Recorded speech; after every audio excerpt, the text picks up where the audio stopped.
Hello, I'm Andy Keen. We are UATV and you're welcome to the News Pulse. Today in the episode, Putin was shown fantasy maps, not real combat operations, lies about Russia's Burevestnik, Thunderbird and the economic situation exposed by Scott Bessent, new sanctions to come. Ukraine unveils advanced missile and drone systems, Russia on high alert. Russian dictator Vladimir Putin visited one of the Russian army command posts and held a meeting about the war in Ukraine. As usual, he was flanked by Chief of the General Staff Valery Gerasimov and other top commanders, those same officials whose job is to keep assuring Putin that everything is going as planned. According to the official Kremlin, Putin was briefed on the alleged successful encirclement of Ukrainian forces by Russians near Pokrovsk and Kupiansk, and the final liberation of the city of Yampol, and Russian control over more than 70% of the city of Vovchansk in the Kharkiv region, and other fairy tales of Russian glory. However, the gripping reality tells a different story. The Institute for the Study of War reports that Russian losses on the Pokrovsk front line have actually increased by 20% roughly over the past week alone. Meanwhile, Russian troops, without any notable success, still continue their attempts to advance in the northern Kharkiv region, losing thousands of troops in dead and wounded. Putin nonetheless declared that Russian forces must keep carrying out the so-called special military operation in line with the General Staff's plans, and plans that, judging by results, seem to be paradoxically same as Ukrainian plans to inflict maximum losses on the Russian army. Another one-of-a-kind weapon Russia adds to its bucket list, I would say. At the recent press meeting, Putin announced that the country has tested the Burevestnik Thunderbird cruise missile, which allegedly has unlimited range. Yes, Russians put it just like that. Unlimited range, as a missile is powered, allegedly by a nuclear engine. The missile, they claim, can avoid air and missile defenses and fly for hours over distances over 14,000 kilometers. This wonder weapon, according to Russian officials, of course, can hit any well-protected targets anywhere in the world. Putin has ordered the General Staff to start building the appropriate infrastructure needed to accept this magical wand, the Burevestnik, to Russia's armed forces weaponry list. Reports, or better say, the show was presented to Putin during a General Staff meeting, and then it was sent to Washington, D.C. Kremlin Special Envoy Kirill Dmitriev commented that during his several-day visit to the United States, he conveyed Putin's position. Any pressure on Russia is supposedly pointless and has no prospect of success. Also because of that Russian Thunderbird missile. Dmitriev also complained a lot about, I quote, a titanic effort taken to derail dialogue between Russia and the United States. We are explaining the state of the Russian economy, which is in good shape. As we know, Russia's economy grew by more than 4% last year, while the economies of the UK and Europe grew by less than 1%. The ruble has strengthened by 40% against the dollar this year and has become the most successful currency of the year. Also, Russia's debt level is much lower than that of many Western countries. Also, according to Comrade Dmitriev, he is also trying to deliver to the United States leadership the Kremlin stance that angered Donald Trump and actually caused a planned meeting in Budapest to be cancelled, that the Ukrainian crisis, as he called, can only be resolved by addressing what Dmitriev called root causes of the conflict. Whatever Dmitriev meant, it triggered a reaction indeed.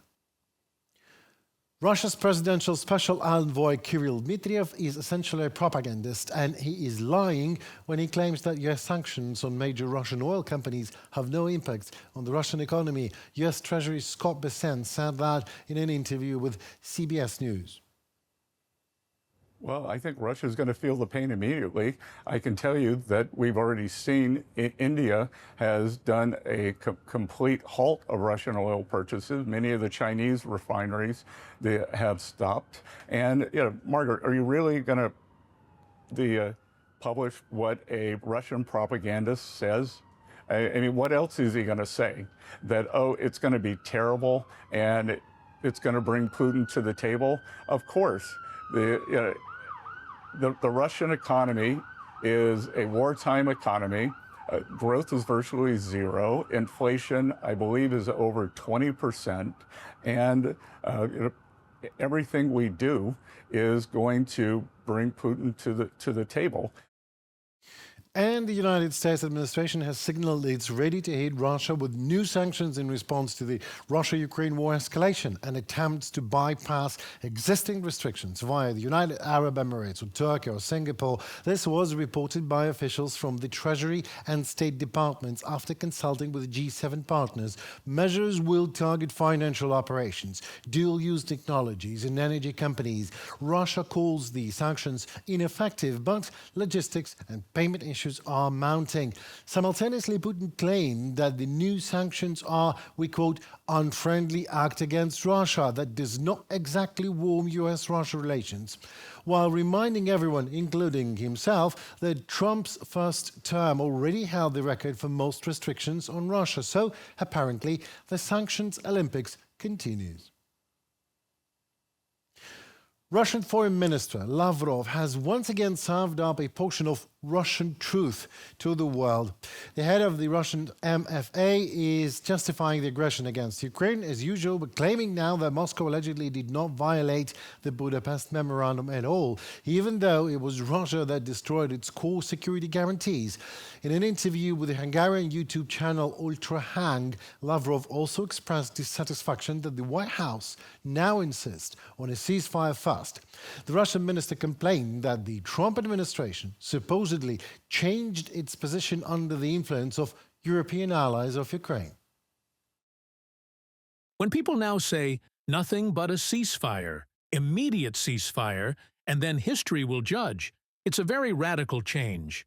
But this also means that the Europeans, they don't sleep, they don't eat, they try to twist the hands of this administration. The United States is under huge, unbelievable pressure from the European hawks, from Zelensky, and others who don't want to have any American-Russian cooperation on anything. Sergei Lavrov, Russian foreign minister, in an interview with Ultra Hang YouTube channel. The Institute for the Study of War noted that, as per Lavrov, that Russia did not change its position following the Alaska summit in August 2025, and that Moscow allegedly needs not a short-term ceasefire, but leads nowhere, as per them, but a long-term stable peace. Moreover, the Russian minister responded to America's demands for an immediate end to Russia's war against Ukraine by claiming that a ceasefire allegedly would not resolve the so-called, again, root causes of the conflict, the same narrative that Dmitriev conveyed to the US delegation. Meanwhile, the Kremlin stated that speaking about the cancellation of a meeting between US President Donald Trump and Russian dictator Vladimir Putin is not correct, as per Kremlin's spokesperson Dmitry Peskov. Air defense is located literally everywhere, except where the drones actually fly. An online map has appeared on the web showing the alleged locations of Russian air defense systems around Moscow. The diagram, published by a journalist of a Radio Free Europe with reference to OSINT analyst Jem Bob, marks the air defense locations with different colors. As per OSINT data, various S-3 and 400 systems, as well as radar stations, are deployed in different areas of the capital, forming a ring defense around the city and covering key facilities. These systems are positioned to create a multi-layered defense of Moscow, which was targeted by Ukrainian drones anyway. Around 200 of them were reportedly sent towards Russia today in a most recent counterattack. Obviously, Ukraine's deadly response to Russian terror is mounting. More on the topic in our reportage. Enhancing the long-range capabilities of Ukraine's military could halt Russia's campaign of terror. This is the firm belief of Ukraine's foreign minister, Andriy Sybiha. He argues that the Kremlin must be deprived of its means of terror by targeting its military-industrial complex and missile launch sites, which relentlessly attack Ukraine daily. No one in the world wants this war to continue except Russia. Absurdly, this country is currently chairing the UN Security Council in October 2025, despite its very presence in the council being unlawful. Andriy Sybiha, Minister of Foreign Affairs of Ukraine, on Telegram.